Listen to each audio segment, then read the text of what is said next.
আল্লাহ তাআলা সূরা ইউসুফ, এটা কোরআনে বিশালতম একটি মুআজিজা।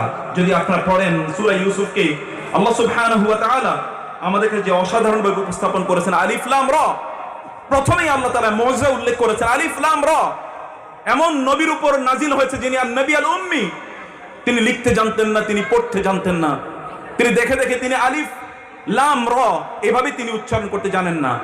তিনি আমরা যেমনি ভাবে সাধারণ মানুষরা যারা কখনো ক খ গ ইত্যাদি পড়তে জানে না, তারা যেমনি ভাবে বাংলা বলতে পারে কিন্তু দেখে দেখে পড়তে পারে না, রাসূলুল্লাহ সাল্লাল্লাহু আলাইহি ওয়াসাল্লাম এরকম ছিলেন। কিন্তু তার উপর নাজিল হলো আলিফ লাম র। এই আলিফ লাম র কিভাবে তিনি উচ্চারণ করলেন, এটাই তার মুআজিজা। আলিফ লাম র এর অর্থ কি? আরবরা যারা সাহিত্যের ক্ষেত্রে এতটা পণ্ডিত ছিল যে তারা বাজার বসাতো, তারা এরকম কনফারেন্স তারা বসাতো, সেমিনার বসাতো, যে সেখানে তাদের সাহিত্যগুলো নিয়ে আলোচনা হতো, সমালোচনা হতো। সে আরবদের কাছে